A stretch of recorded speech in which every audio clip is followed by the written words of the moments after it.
Magandang gabi Pilipinas, Assalamualaikum Bangsamoro. Good evening world. Mga kaibigan, mula pa rin po dito sa bulwagang pambalitaan ng New Vision Production Studio. Inyo pong nakakasama sa gabi pong ito, ang inyo pong lingkod, JD Garcia Marquez. Assalamualaikum sa lahat ng ating po mga kababayan sa buong syudad ng Cotabato City at gayon din sa ating po mga kapatid mula ho sa iba't ibang dako ng Pilipinas, Luzon, Visayas at Mindanao.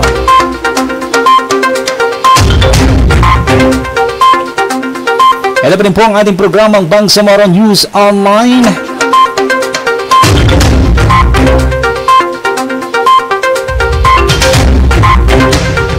Samantala sa ulo po ng ating po mga tinututukang mga nagbabagang issue at mga balita.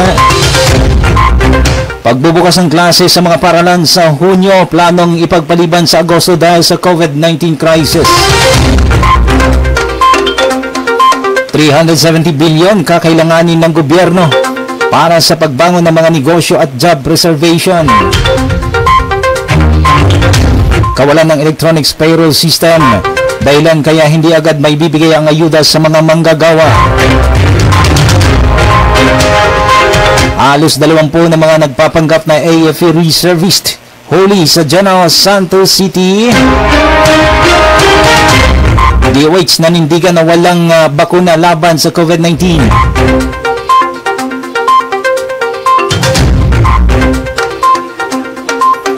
Samantala, ayuda para sa mga middle class sa gitna ng COVID-19 pandemic, pinapanawagan sa pamahalaan.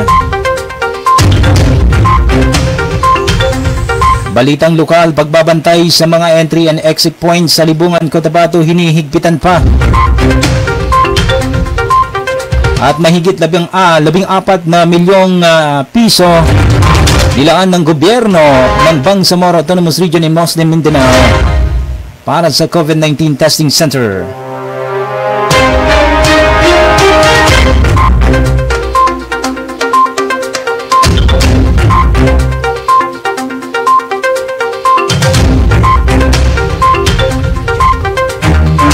Mga balitang hatid po sa inyo ng New Vision Production. At kayo po yung aming inanyayahan na i-subscribe ang aming YouTube channel, NV Production, mga kaibigan. And of course, tayo po ay live simulcast na napapanood sa Bangsamoro United Artist page at din sa New Vision Production page. Samantala sa ulo po ng ating pong mga tinututukang mga nagbabagang balita.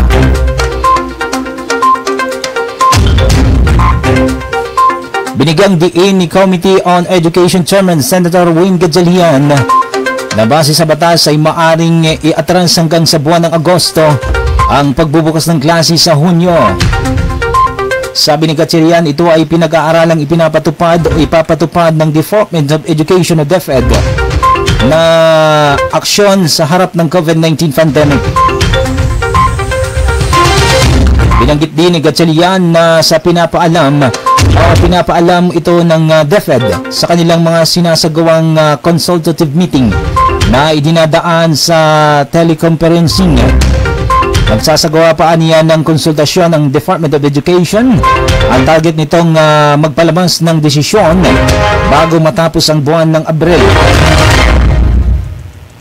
Samantala, ayon kay Gatchalian, kasama sa plano ng Department of Education ay ang pagpapatupad ng physical distancing sakaling mabuksan na ang klase.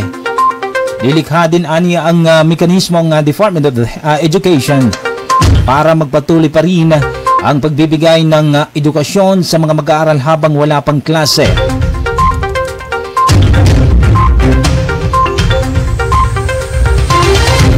Ibang minuto bago sumapit ang alas 8 ng gabi, mga kaibigan, sa iba pang mga balita.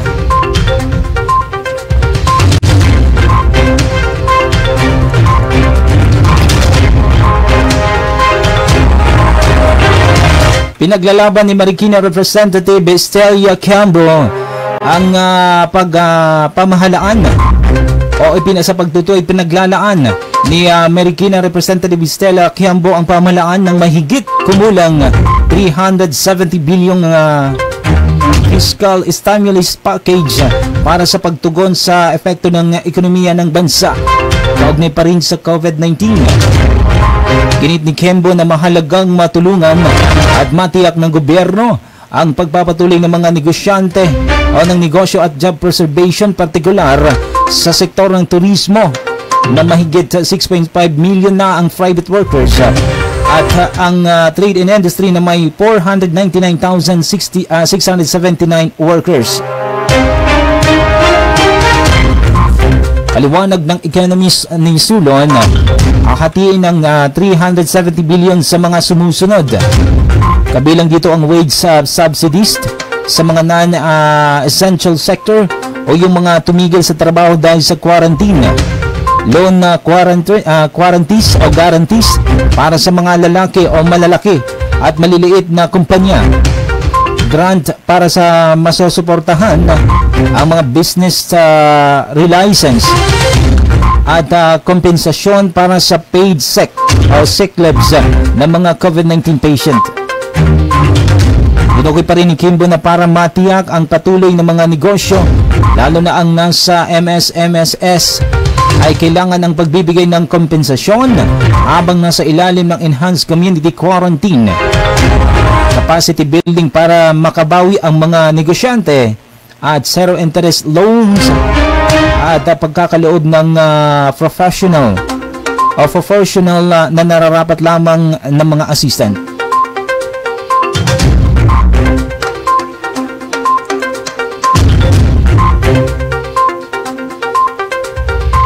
Tatlong minuto bago sumapit ang alas 8 ng gabi, mga kaibigan.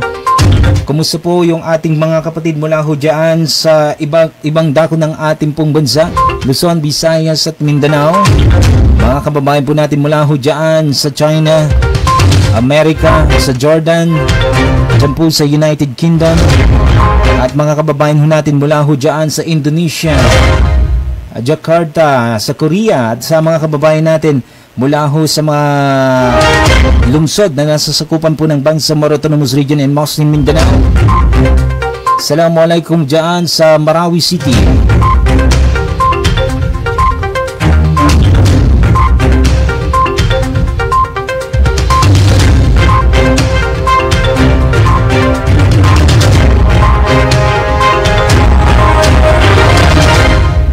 Dalawang minuto bago sumapit ang alas 8, inuobliga ni Access Parties represented Yusin Turpo ang mga employers na magkaroon na ng electronics payroll system para sa lahat ng mga empleyado at manggagawa anuman ang estado nito sa trabaho. Paliwanag ni Tulfo na tuklasan na karamihan sa mga employers na nag-a-avail ng one-time aid relief sa halagang 5,000 sa dole ay wala pang electronics payroll system, dahilan kaya hindi maibigay agad sa mga manggagawa ang ayuda mula sa pamahalaan. Ito aniya ang pinaka-basic na labor standards para sa compensation at benefits na dapat ay sinusunod ng lahat ng mga kumpanya. Gate pa ni Tulfo na sa ngayon ay maaaring bigyan ng amnestiya ang mga employers, ngunit kaakibat nito ay ang pagsunod sa hinigpit na probisyon ng pagkakaroon ng minimum standard sa electronic payroll. Samantala, sinabi ng kongresista na dapat tiyakin ng DOLE na masusunod ang electronic payroll para sa lahat ng empleyado ng pribadong sektor, ito man ay regular, contractual, contractors at subcontracted o di kaya ay casual. Samantala, hiniling din ng mambabatas na inquire sa mga kumpanya at mga negosyo ang pagkakaroon ng electronics payroll para sa pagrehistro at renewal bilang pagsunod na rin sa Ease of Doing Business Act.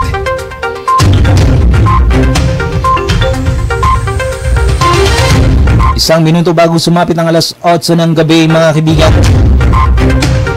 Sa iba pang balitang pang rehiyon, halos 20 na mga nagpapanggap na AFP reservist huli sa General Santos City. Sa detalye ng balitang yan, naharap sa patong-patong ng kaso ang 16 na fake Armed Forces of the Philippines o AFP reservists matapos madakip ng mga otoridad dahil sa panluloko sa kasagsagan ng crisis dulot ng coronavirus disease.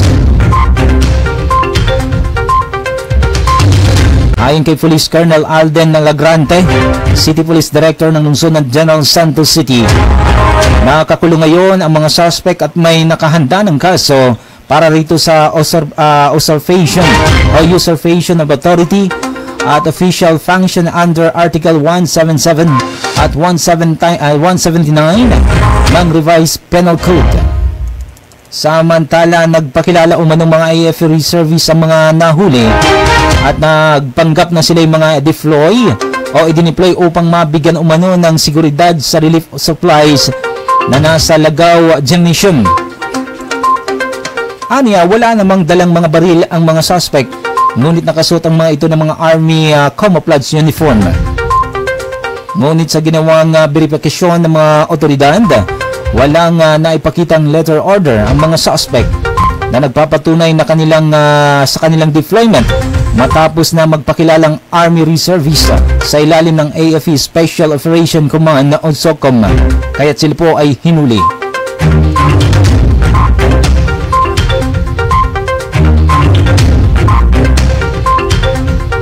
Oras mo natin sa buong Pilipinas, eksakto alas 8 na ho ng gabi. Ito pa rin po ang ating programa Bangsamoro Online Balita o sa pagtutuwid Bangsamoro News Online. Sa iba pang mga balita na nanindigan ng DOH na wala pang bakuna laban sa COVID-19. Kaya sa mga nagkakalat ho ng mga fake news sa Facebook, para ho sa ating pong kaalaman, wala pang gamot ang COVID-19.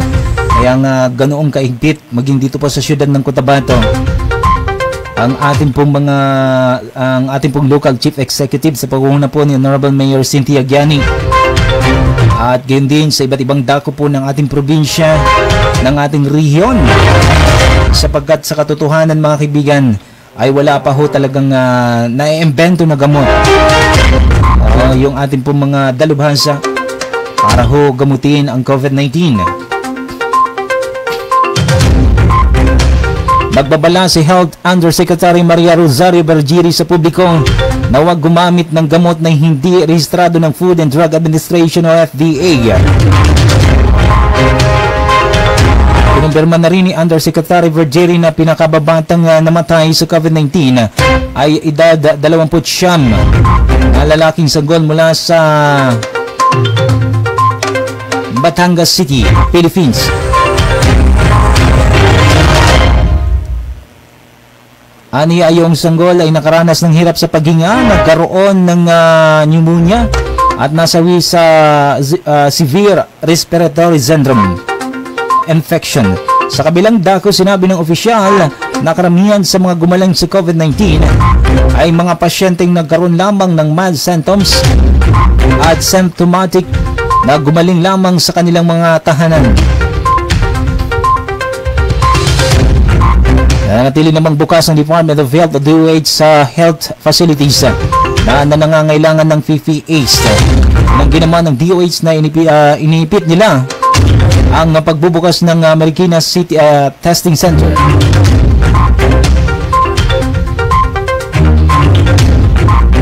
Sa katunayan, di umano sinabi ng Undersecretary na nakalalay sila sa nagbibigay ng technical assistant sa pamahalang lungsod ng Marikina.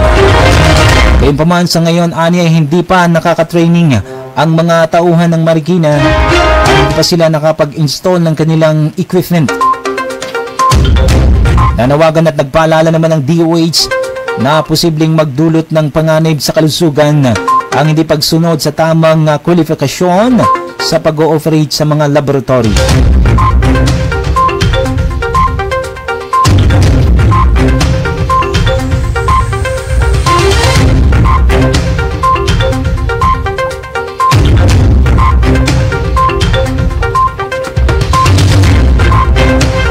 Ayan, paalala po natin sa lahat po ng ating po mga kababayan, ano po, sa buong rehiyon. Wag po tayo basta-basta na lang po nagpapaniwala, ha? Wala pa hong gamot ang COVID-19. Tandaan po natin yan.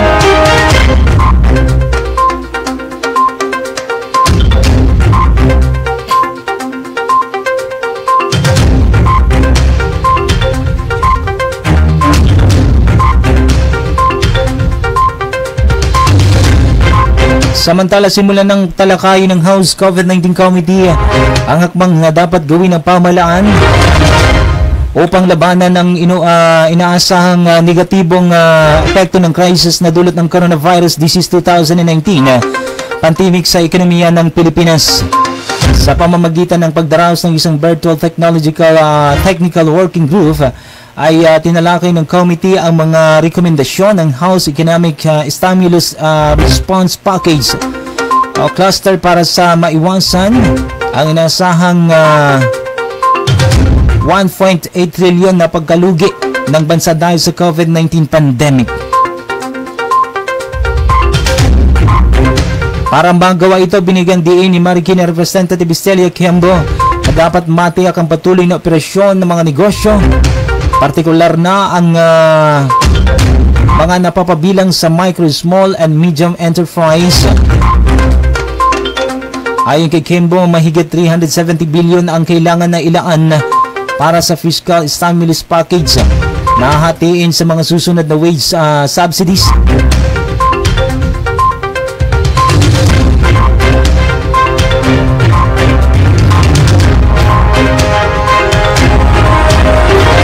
Sa kaugnay na balita, suportado ni House Minority Leader Benendido Abante Jr. ang panawagan na bigyan din ng tulong ng pamahalaan ang mga napapabilang sa middle class. Sinabi ni Abante na bukod sa social amelioration program na ibinibigay bibigay sa mga mahihirap na pamilyang Pilipino, dapat natulungan din ang ng pamahalaan ang mga nasa middle class na sa pamamagitan ng pagkakaroon ng isang bailout system para sa micro, small, and medium enterprise. Ilang kasi sa mga negosyong napapabilang sa small and medium enterprise ay nagsisimula ng pinapatupad ang enhanced community lockdown, kaya maaaring ang mga empleyado iwala ng trabaho rin ngayon. Bagamat mayroon nang pinapatupad ng mga hakbang ang pamahalaan para matugunan ang nasabing problema, ay pansamantalang magpapaliban sa pagbayad ang loans ang renta. Sinabi ni Abante na hindi ito sapat. Ayon kay Abante, isa sa mga paraan para makatulong sa MSMS ay mabigyan ng tax credit sa mga bangko.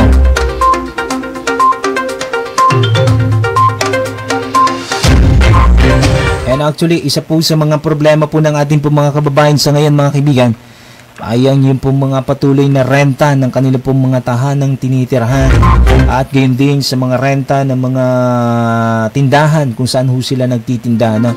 Yung tinatawag po nating small and medium enterprise, ano? Sila po yung number 1 apektado, hindi lamang po sa buong bansa, kundi maging dito sa ating syudad, ano? Ilan na lamang po ang natitirang patuloy na naghahanap buhay dahil nga bawal na. Sitwasyon ng syudad ng Cotabato, mga kaibigan, sa ating pong mga kapatid, ay ina-anonsyo na ng ating mahal na Honorable Mayor Cynthia Giani na magkakaroon na ng panibagong quarantine fast, sa ating pong mga barangay.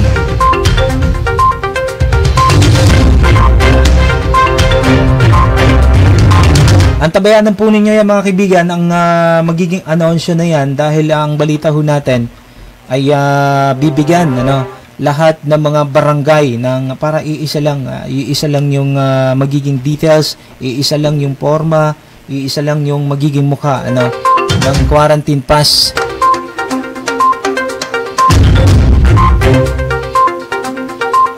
Samantala, kaugnay niyan, mga kaibigan, alam ho ninyo, isa po sa mga mainit na issue sa syudad, sa kabila po ng patuloy na mahigpit na pinapatupad na quarantine fast sa syudad ng Cotabato o enhanced community quarantine, ika pa nga, ay nagiging problema po ng lokal na pamahalaan sa ngayon ang patuloy na paglobo ng napakaraming mga private vehicles na pumapasok dito sa syudad. Kaya nga po simula kahapon hanggang sa kasalukuyan mga kaibigan ay patuloy po ang ginagawang pag-iikot ng ating pong mga otoridad kasama ng ating mahal na mayor upang i-check ang kasalukuyang sitwasyon sa ating pong kalye at sa iba't ibang establishmento sa buong syudad. Ito po, panuorin natin ang video at ating pong makikita kung ano po ang reaksyon ng ating mahal na mayor sa kasalukuyang sitwasyon.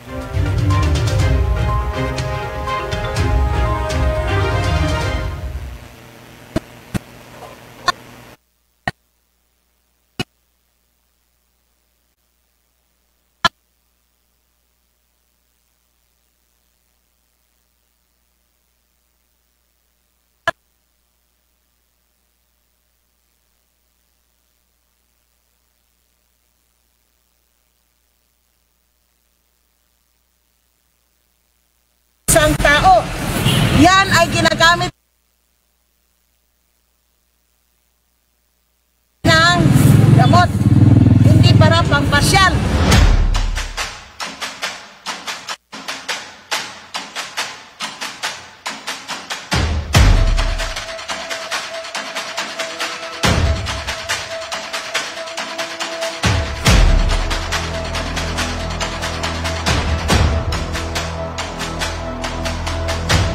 Hauling permit, ha? Pero tingnan mo sa sakyan niya. Saan ang hinahauling nila earthquake?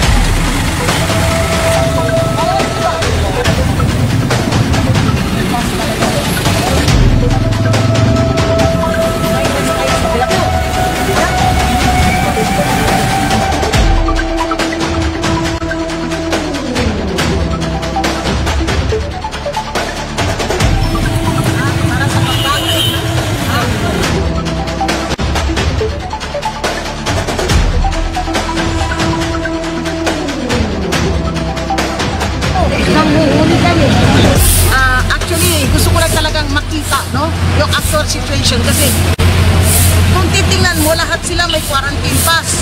Pero yung quarantine pass ng iba, galing sa ibang munisipyo, galing sa ibang probinsya. So there's no way of checking. And then pagtatanungin mo, anong ginawa mo dito? Hindi naman nila masagot. Kaya ang dami-daming sasakyan. Simula pa doon sa ORC hanggang dito, hindi ko na mabilang kung ilan yung nahuli natin. But practically more than one half. Nakikiusap ako doon sa mga tao, no? Kung niyo i-violate yung quarantine ng Cotabato City, matuto kayong rumispeto.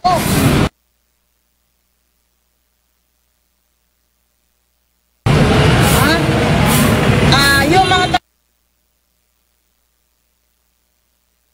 Cotabato City, sumusunod. Ano ba yung uses ng quarantine pass? Sabi ko sa mga kasagatin mo, ang quarantine pass ay para lamang pambili ng pagkain, at pambili ng grocery, at pambili ng gamot. So dapat nilang intindihin yan.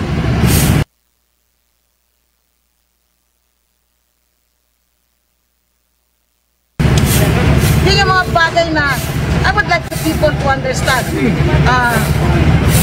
Yung mga nasa katabing munisipyo natin, gusto ko rin sanang pakiusapan.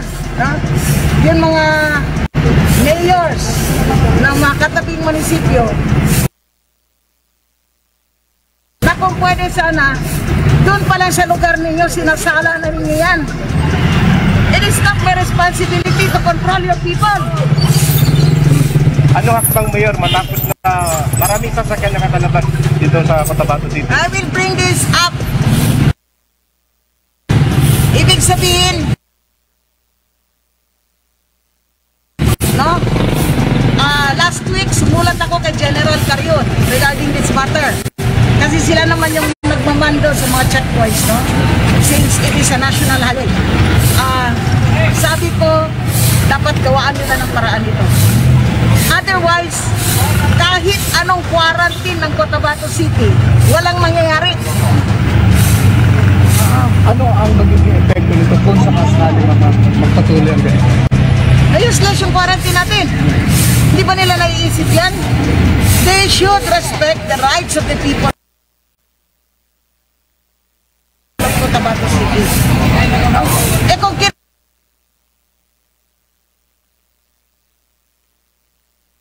kinulong namin sila lahat, mapupuno ang lahat ng police station dito. Nakonsensya naman kayo. Doon naman sa mga nagtatrabaho dito, you secure your workers' pass. Hindi ko sinasabi bawal magtrabaho.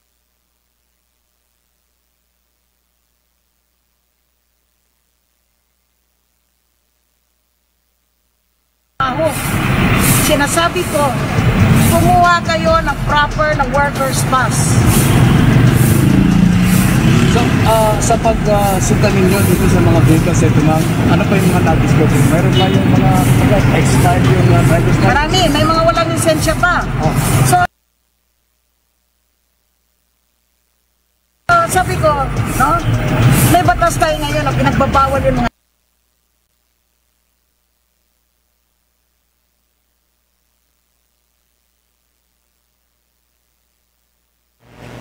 ganyan, no? So,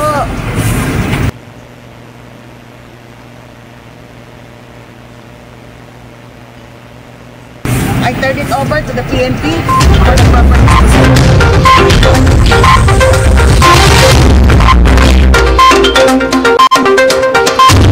Ayun po mga kaibigan, ang patuloy na ginagawang monitoring ng lokal na pamahalaan sa buong syudad ng Cotabato, at ito po ay pinangungunahan ng ating pong mahal na alkalde, Atty. Francis Cynthia Giani, at isa mo nga po sa sinasama ng loob niya dahil sa kabila ho ng ginagawa patuloy na pinapatupad na enhanced community quarantine sa ating pong syudad, ay marami pa rin ang patuloy na lumalabag.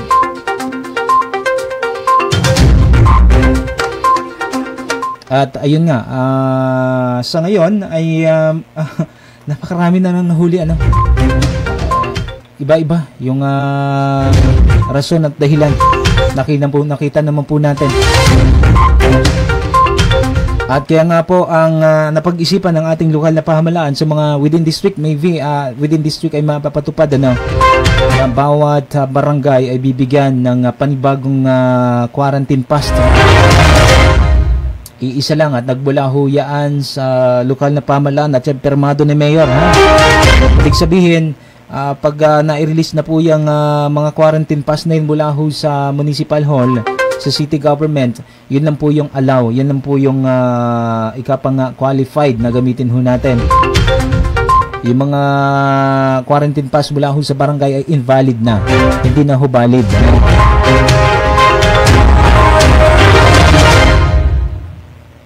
Samantala mga kaibigan, sa iba pang mga lokal na balita, 19 na minuto makalipas pang alas 8 ng gabi, pa rin po ang ating programa Bangsamoro News Online. At ito, pagbabantay sa mga entry and exit point sa Libungan, Cotabato, hinihigpitan pa rin na maging dito sa syudad ng Cotabato.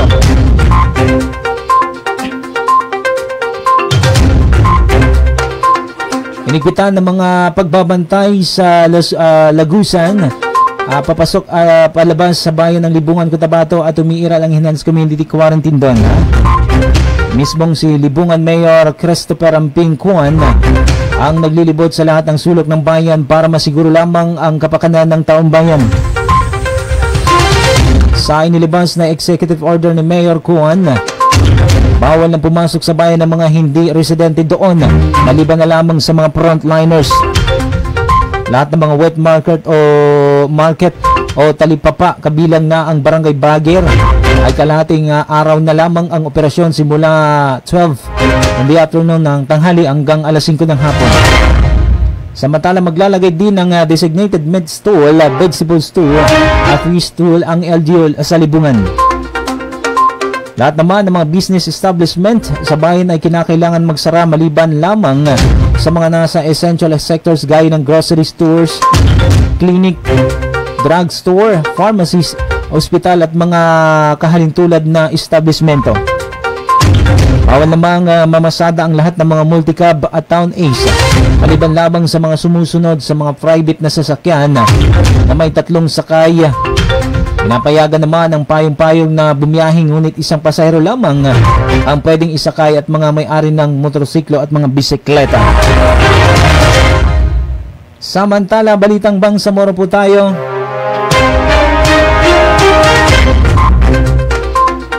Mahigit 14 na milyon inilaan ng Bangsamoro government sa COVID-19 testing center.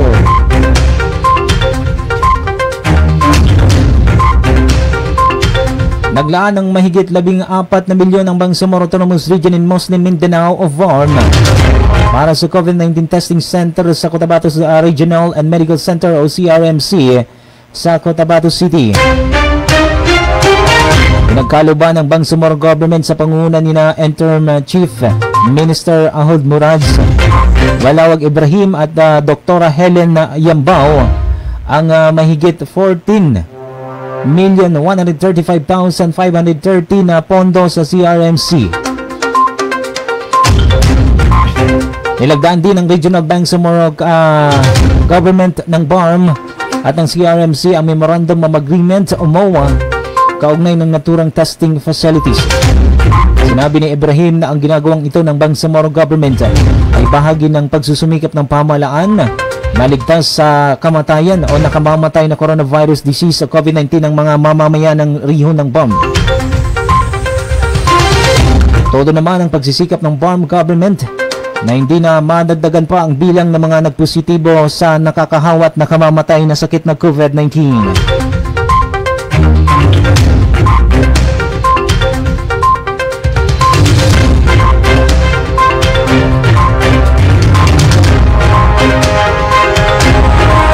Dalawang minuto makalipas po ang alas 8 ng gabi.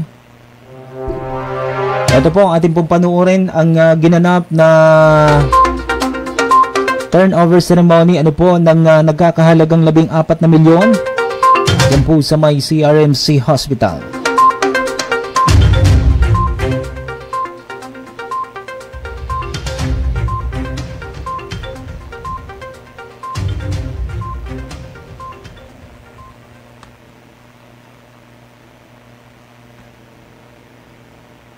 Other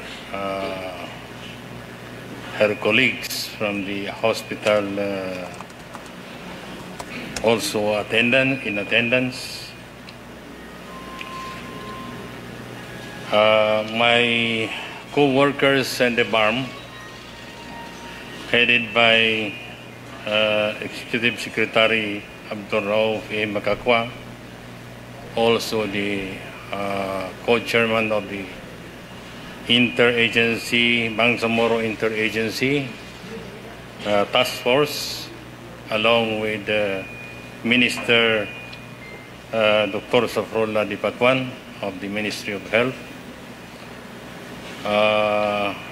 Minister of Public Works, Minister Edward Guerra, our Cabinet Secretary, our Assistant Executive Secretary, and other co-workers in the BARM who are here with us. I also see Dr. Pangato of the Sanitarium Hospital. We will be engaging also with him later on, inshallah. And then we have also Dr. Kadiel Sinorining, our former DOH in the ERMN. So, thank you very much for attending this gathering today. Actually, after the declaration of public health emergency in the country, the Bangsamoro government immediately constituted its Bangsamoro Interagency Task Force on COVID-19 to discuss and implement policies and actions to combat the disease and to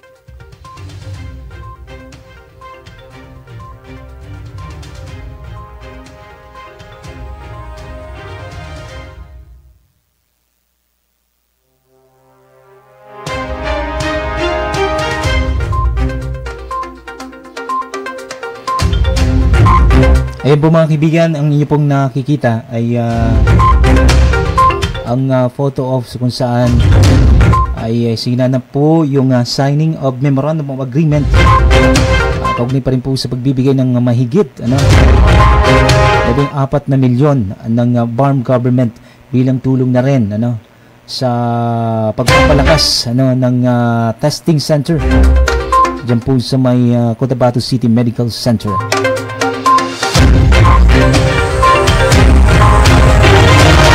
Samantala sa panghuling ng balita bago ho tayo mamaalam sa ating pong programa mga kaibigan, impormasyon ng COVID-19 related individual protektado gagamitin lang di umano para sa mga contact tracing.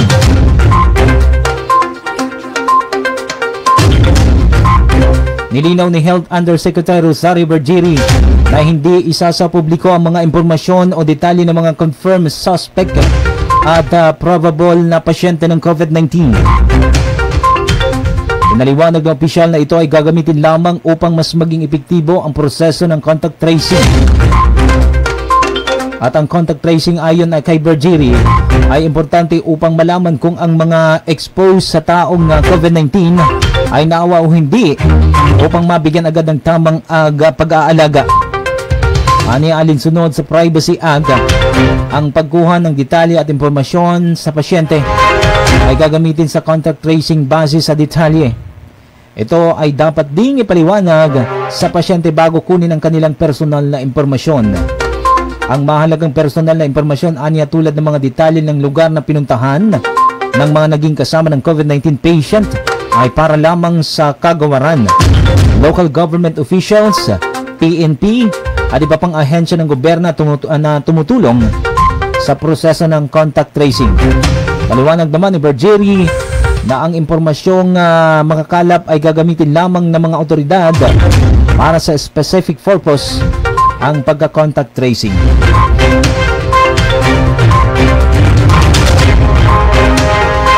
Oras mo natin ganap na pong alas 8:30 ng hong gabi.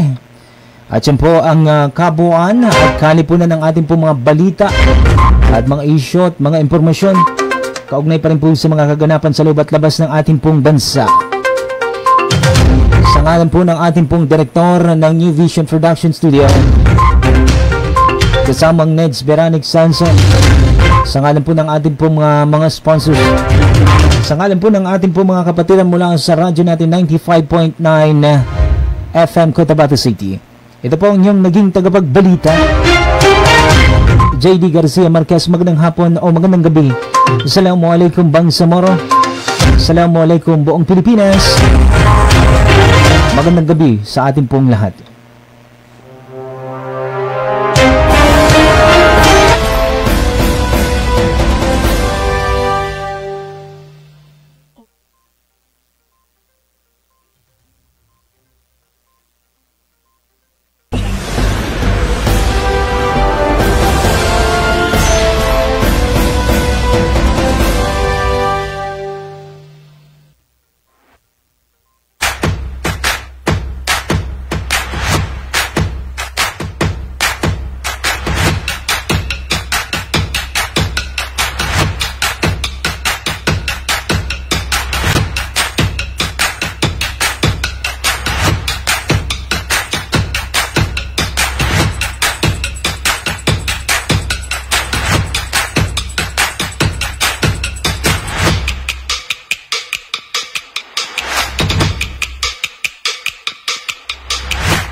always one.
We have a certificate of employment and my ID from my company, then the license of mine. Because I see that on social media that everyone's getting in NCR will need a COE and a valid ID from the company. Tayo po alam naman po natin at napapanood natin.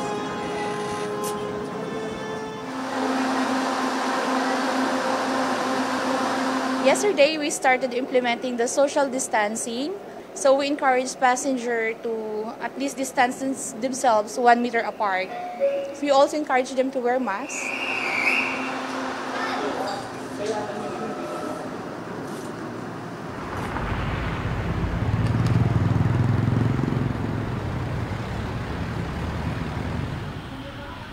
We are implementing a curfew from 8 p.m. to 5 a.m. We're now implementing our travel restrictions hopefully everything will go smoothly and everyone will follow the guidelines that we have set.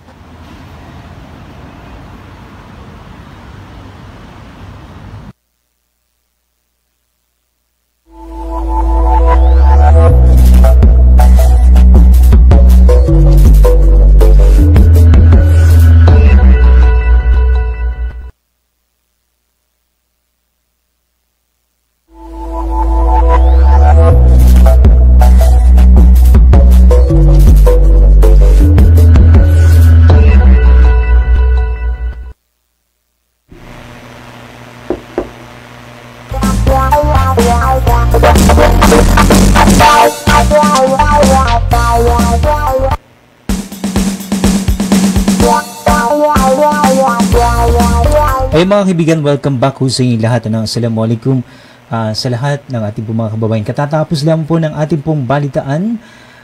Subalit tuloy-tuloy po yung ating pong pag-i-aris ngayon dahil meron po tayong napakahalagang pag-uusapan. May kaugnayan po rin po sa mga programa ng Bangsamoro Autonomous Region and Musning Mindanao. Assalamualaikum at magandang gabi po sa inyo pong muli sa lahat po natin po mga kababayan dito ho sa siyudad ng Cotabato. Hopefully, although medyo malalim na yung gabi, ay patuloy po tayo na nakasubaybay.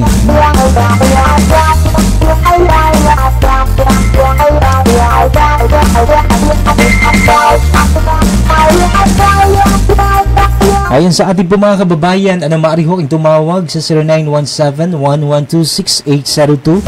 Yan po yung ating hotline. At mamaya-maya po ay ating pong mga kasama live, ating pong mga kapanayam mula ho sa Tifid Tanim ng BARM, at ating pong pag-uusapan ng hinggil sa bagay na yan dahil sa ngayon, mga kaibigan, habang lumalala yung pandemic na sakit, ang COVID-19 ay paubos na rin yung ating pong mga supply.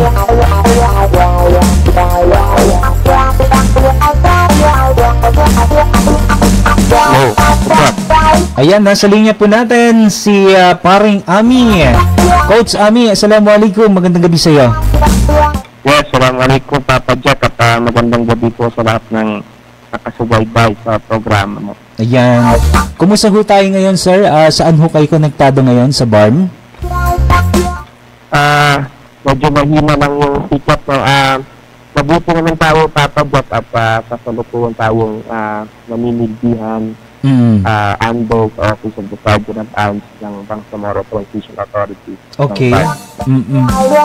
Balita po natin ay mayroon po kayong isinusulong na programa ngayon bilang tulong po sa ating pong gobyerno at sa mga kababayan natin. Ito pong tinatawag po nating Tifid Tanim. Ay maaari bang kwentuhan mo ko, sir, kung paano po nasimulan itong planong ito at ano po yung nagiging kapakipakinabang na naidudulot nito sa ating pong mga kababayan?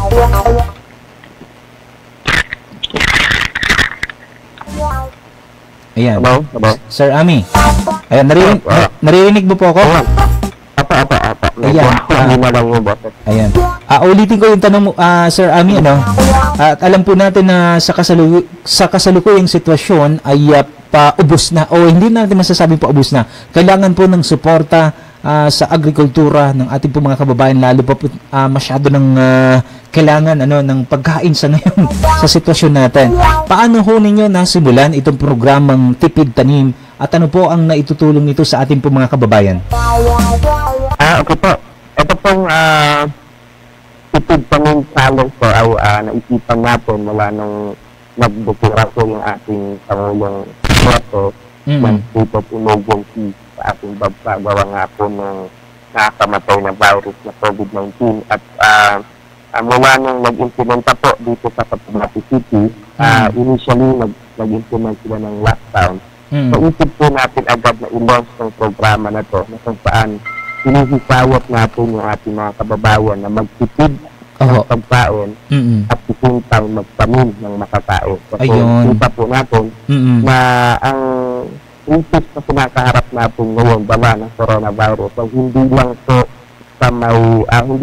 sa health yung dalang panganib kasi meron din po siyang kaakibat na problema doon sa socio-economic na status ng ating pamumuhay. Kasama na po dyan yung agrikultura Tama at po yan. pagdating sa ating food. So, nakita natin na nagiging problema yung supply ng pagkain. Gawa nga po ng disrupted yung movement ng goods, pati na rin po ng mga producers and vendors, pati yung mga tao ay disrupted na rin po yung access nila sa merkado. At nakita po natin na baka pag pumagal kung sitwasyon na kung saan namanangin tayo na huwag naman sana, baka magkaroon po ng problema sa supply ng pagkain. At ilan po na tayo nagtitipid ng sa ganun.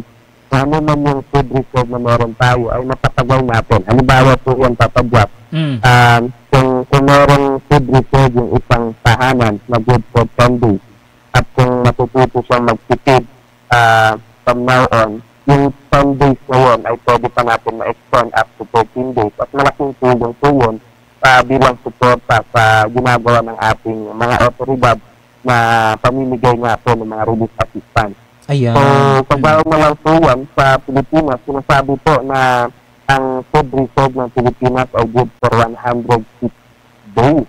At ang problema po doon ay hindi po sa equally distributed dito sa mga lugar sa Pilipinas. So 106 days po yung ating food reserve at kung magtitipid yung ating mga kababayan ay pwede pong gawing up to 120 or up to 130 days yun. Tamang-tama po yun na pag yung mga kababayan natin nag-umpisang magtanim, tamang-tama po yun na after 2 to 3 months, meron na rin pong hahawasin yung mga nagtanim at nakatulong po yun doon sa food production dito sa ating lugar. Ayan, at least kahit paano ay maka-recover dahan-dahan yung shortage ng pagkain sa ating pong rehiyon at sa buong bansa. Usually ito pong programang ito ay dito lamang sa barn within the city o sa within the Bangsamoro Autonomous Region isinusulong po ninyo, Sir Ami? Ang itong programang to ay naisip po natin na mga grupo hindi po ito sa gobyerno. Actually, tayo pong mga magpapaibigan lang po kami na yung advocacy natin is sinlang doon sa agrikultura at meron din tayo na kasamaan na agriculturist kagaya ng ating kumbaga yung nag-lead sa team natin ay isa po siyang faculty ng agribusiness at CCSPC at isa rin siyang consultant on yung sustainable na economy. At yun po, grupo po ito ng mga young professionals na in-line yung mga kami-kanilang advocacy sa agrikultura. Nagsama-sama po kami para lang sa purpose of the Tipid Kaming Talent. So, hindi po sa government program, pero sinusuportahan po tayo ng ilang mga ahensya ng gobyerno, pati na rin po ng mga pribado na ahensya, kasama na rin po yung mga individual na willing tumulong po sa ating kampanya. Okay po, kayo po ay namimigay ng libreng mga vegetable seeds. Ano po, tama ako? Ang pinakalayunin po natin dito ay hitawapin yung ating mga kababawan na magtipid at magtanim. Kasama po sa parang pang-trigo, parang pang-push po doon sa ating mga kababayan na umpisahan yung backyard gardening ay naisipan nga po natin na mamigay ng free vegetable seeds. So ang problema po yung mga kababayan natin gusto mag-garden ay hindi makakabili ng seeds kasi nga po mahirap lumabas right now. At yung mga timbahan po usually na nagbibenta ng mga agricultural products ay nagsara. Sarado. Nakita po natin dito sa downtown nagsara. So nakita natin na that will be a very good assistance para ma-push natin yung ating mga kababayan to start backyard gardening. At nakakatuwa, tatagwat na dahil magpo-2 weeks na rin po we launched the campaign at karamihan po ng ating takers ng challenge ay pinupost sa ating page yung update ng kanilang mga pananim at nagsitubuan na rin po yung kanilang mga pananim. So, from in 2 months or 3 months, so mag-uumpisa kaani yung mga nagtanim na yan. And for the information of everybody, Papa, that we were able to distribute more than 1,000 households po na natapos ng ating challenge. Pabigyan po natin sila ng free seeds at lahat po noon ay nagtatanim na. That's why we were able to influence thousands of individuals to do backyard gardening. Well, sir, kwentuhan nyo lang ako, the process, paano po kayo nakakapag-provide nitong mga seeds na ito? Kasi matagal-tagal po, bago tayo makapag-provide ng mga seeds o yung mga buto. So, sa kasalukuyan, liban doon sa mga naitanim na sa mga tahanan, kayo po ba yung nagpo-produce actually ng mga seeds na ito o may mga nagbibigay na donasyon o mga donors ho na idinadaan ho sa inyo para maitulong sa mga kababayan po natin? Apo, pasensya na daw Papa-Jack, no? Medyo mahina lang yung tika, pero subukan kong sasagutin yung mga naintindihan kong tanong. Unang tumulong po sa atin ay Agricultural Training Institute ng Region 12 na nagpaabot po sila sa amin ng 6,000 pesos at yun po yung initial na pinambili namin. At ang ginagawa natin nire-repack natin yun. Nang sa ganun, maraming mga kabahayan yung makakuha dahil hindi naman po talaga kailangan ng maraming seed ng bawat tahanan dahil backyard gardening ang ating tinuturo. So, after that, Papa-Jack ay tinulungan din tayo ng Ministry of Agriculture, Fisheries and Agrarian Reform o MAFAO ng BAUN. Nagpaabot din po sila ng seed sa atin na kung saan yun naman po yung sinalap natin sa mga bawo ng Maguindanao at subab ng Cotabato. Meron din po mga individual na nagpaabot ng mga tulong, nagbigay ng pera at kami na lang po yung bumibili ng seed at kami na rin po yung napapacilitate, kami yung nag-repack at kami yung gumagawa ng distribution. At ang ginagawa namin Papa-Jack, bawat lugar meron po kaming seed point sa kung saan doon na lang kukunin yung seed at kasama sa kondisyon natin yung isang spot ng seed yung pwede sa bawat bahaw at kailangan nakasama sa ating guidelines at pag lumabas para kunin yung seed kailangan sumunod sa guidelines ng ating enhanced community quarantine. Ayun. So sir, paano makakakuha o makakapag-avail ng libreng seeds ng vegetable seeds ito pong ating po mga kababayan? Meron po kayong mga outlet o designated area kung saan ho kayo nagbibigay? Para po makakuha, tuloy-tuloy pa rin yung ating pamimigay ng seeds, Papa-Jack.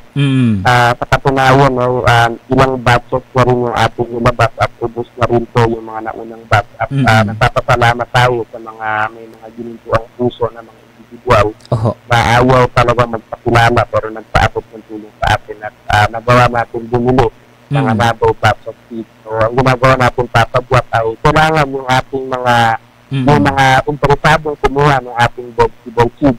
Meron lang tayong kondisyon Papa-Jack. Number 1 na kondisyon para ikaw makakuha. Kailangan ready na yung pagtatamnan mo. Ayun. So, hinihingi po namin yung usually na dapat ready na kasi ayaw natin Papa-Jack na binigay natin yung seeds at nasasawang lang dahil ikaw hindi may tatanim. Tama po yan. Pangalawang kondisyon natin ay kailangan yung mangako na alabaan niya yung seeds na binigay natin at kailangan din yung mangako na pag merong sobra doon sa kanyang harvest kung sa kanyang garden ay dapat mag-share siya sa kapitbahay para naiintindihan natin na hindi lahat ng kabahawan so yung ubang shopping ay pwede pong magtanim dahil meron po talaga mga kabahawan na halos walang bakuran at walang mapagtamnan at kasama yun sa kondisyon na kailangan yung mangako na bigyan yung kapitbahay na walang tamin para nakakatulong tayo sa atin. So magandang advocacy Sir Ami kasi hindi lamang tinuturuan ng kasipagan yung ating mga kababayan kundi tinuturuan din sila na magbigay sa nangangailangan. Kailangan po yun at kailangan ini-encourage namin yung bawat isa na yung tumatanggap ng aming challenge ang i-encourage na rin yung mga kapitbahay ng Sabawan yung kumbaga yung mga kabahawan doon sa komunidad pag ang halimbawa po dito sa amin sa may Tamuntata, Mado, Barangay ay karamihan Ayan. Naputol. Antayin natin na tumawag ulit ng Sir Ami. Alam po niyo mga kaibigan, maganda po itong programang ito, Tipid Tanim. At meron po silang ipinamimigay ng mga vegetable seeds, excuse me, para ho matulungan yung mga kababayan natin. Lalo ho ngayon na maigting po yung pinapatupad na enhanced community quarantine. Bawal po ang maglabas o lumabas sa ating po mga tahanan. Ayan, yes Sir Ami. Yes, naputol. Sige, go ahead Sir Ami. Nanginitawag nga po na yung mga kabahayan sa komunidad ay magtanong dahil mainam po yun kung karamihan sa mga kabahayan sa komunidad ay nagsasabi. At least, ma-ensure ng community na yun, yung availability ng food sa kanilang lugar. At papabot, yung initiative na po ay tumutulong din sa ating otoridad na kumbaga buong sa pagpapatupad ng ating enhanced community quarantine dahil nakatulong yung backward gardening para yung tao ay hindi maisipang lumabas dahil hindi sila nabdog na nagiging busy sila habang nasa bahay after mag-Facebook, after mag-TikTok o manood ng movie dyan at least meron silang mga ibang akbubabos na kung saan ay productive naman. Ayan, sige. Sir Ami, sige, bibigyan kita ng time para encourage yung ating po mga kababayan na suportahan. Alam ko, kailangan din natin dito mga donors at mga mabubuting tao na mag-sponsor para mas lalo pang palawigin ang programang ito. After ba ng COVID-19 ay tuloy-tuloy pa rin itong programa na ito sa inyo pong plano in the future kasamang Ami? Yes, papabot itong sa kabila ng yung mga pagsubok na dala ng COVID-19 ay meron tayong mga araw na natutunan dito. At isa na nga doon yung nakita natin yung importansya ng mga magsasaka na ito nga nabisis throughout the backbone of the economy. Na pag wala yung mga magsasaka, yung mga mangingisda ay talagang gugutumin tayong lahat. At bago nakita natin yung papabwat, naisipan ng aming grupo na even after the COVID-19 ay gusto namin ituloy-tuloy itong kampanya na to. Dahil at least na ma-realize ng tao na yung papabwat kung gaano ka-importante na tayo mismo yung nagtatanim ng ating mga kinatayong. Dahil pagdating pala ng mga kalamidad sa bago nito, mabuti na yung nakahanda. Bukod pa food yung kinakain na healthy, nakakapitid ko pa. At bago pang handa sa panahon ng kalamidad. So, yung papabwat na nananawagan tayo para sa mga kababawan na magtipid po tayo. Dahil nasa bahay lang naman din tayo, naka-home quarantine tayo, hindi po natin kailangan ng malaking energy sa kaka-Facebook at kaka-TikTok. So, halimbawa po, kung nakaka-TikTok o parauts pa o meal ba po, gawin mo na lang one cup of rice na one dahil hindi mo kailangan ng sobrang sugar o energy dahil wala naman tayong ginagawa sa bahay. So, bukod sa mas healthy, nakakatipid ko pa. At the same time, papagwat, yung biro namin, at least after the COVID-19, pang bonds babi na yung katawan mo, di ba? Yan, so, that's right. Yun yung kon natin doon. So, bukod sa pagtitipid, importante po na nagtatanim tayo. Make use po ng mga containers na sira-sira sa bahay, marami pa ng mga pictures sa aming page na kung saan nagpapakita ng iba't ibang paraan kung paano magtanim, even in an urban setting, yung mga lata, yung mga lata ng gatas na empty na, yung mga surang langwana, yung mga trays ng itlog, o kung ano man dyan, so pwedeng gamitin yun upang pagtamnan. Pwedeng ang plastic bag papagwat para makapagtanim ng topsaw o rubbish na tututrinan, so pwede mo na kainin. So, yun po, tuloy-tuloy pa rin yung ating yung vegetable food assistance at meron po kami mga pitwatong sa iba't ibang lugar. Okay. Ang gawin lang po ng mga interesado ay pumunta sa aming Facebook page. Okay. So, Tipid Tanim Challenge. I-follow nyo po yung page na yun. At pwede po kayo mag-stand doon ng aming mga previous posts dahil makikita nyo po doon na nilalagay namin yung update, yung tips on gardening, tips of activity and other relevant information na makikita YouTube doon. At nilalagay rin namin doon yung feedback code kung saan pwedeng kunin at kung saan pwedeng kumontak. So, halimbawa na lang po, kapag sa Cotabato City, yung mga gustong kumuha ay nilagay po namin yung aming feed sa may Avenue Grill. Okay.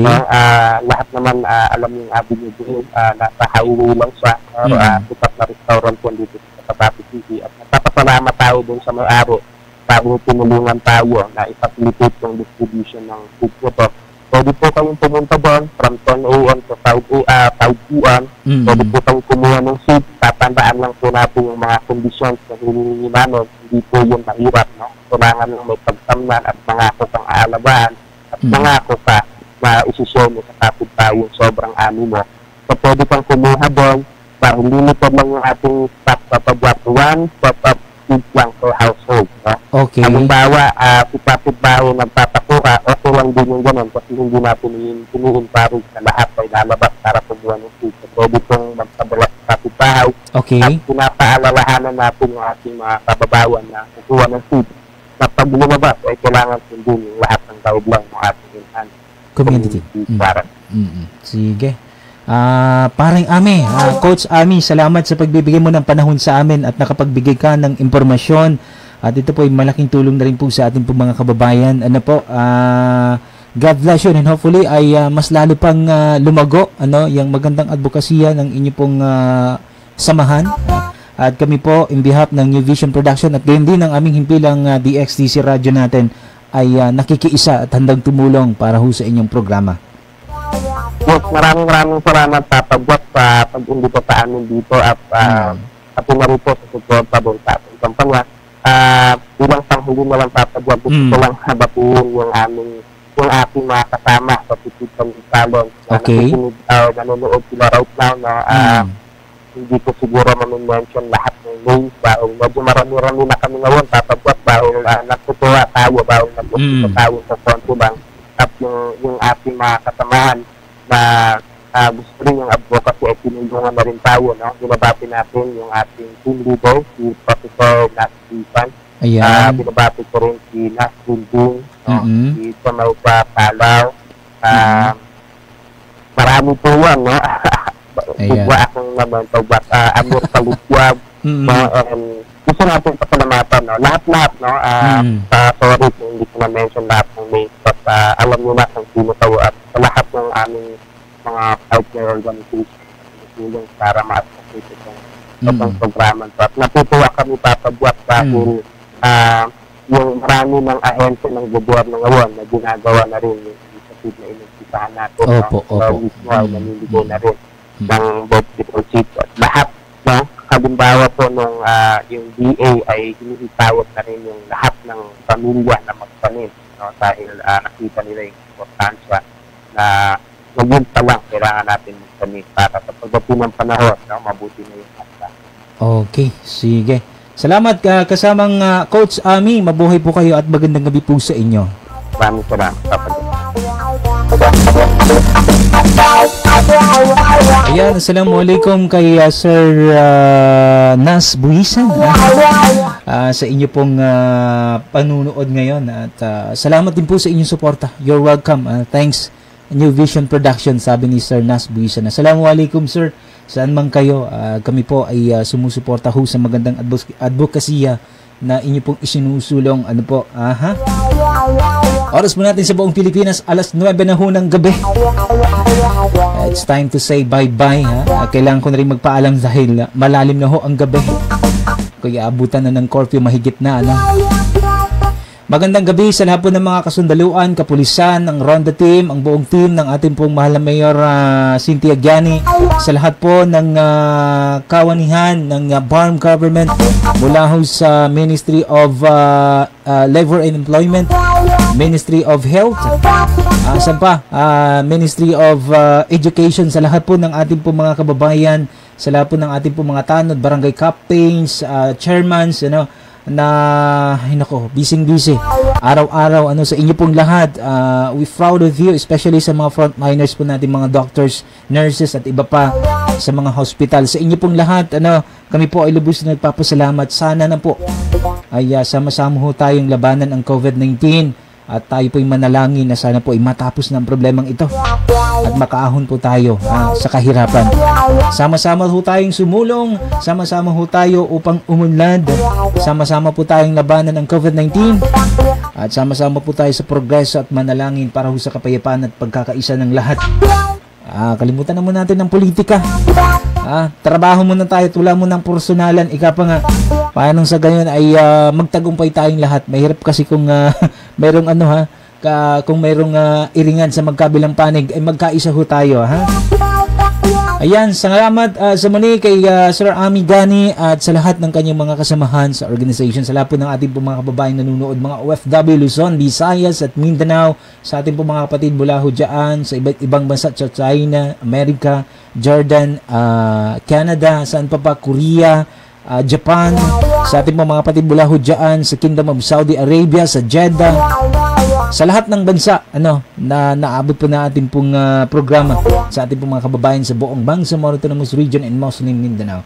Once again, ayan, sa ngalan po ng New Vision Production, sa lahat ng staff and sa ating pong overall director, owned and managed by Sir Neds Beranik Sanso. Ito po ang inyong alipin, ang inyong pong lingkod, JD Garcia Marquez aka Papa Jack. Nagpapasalamat po sa inyong panunood at ako po'y laging nagsasabing ang kalusugan ay kayamanan, kaya't ating pong pag-ingatan. Mabuhay ang Bangsamoro.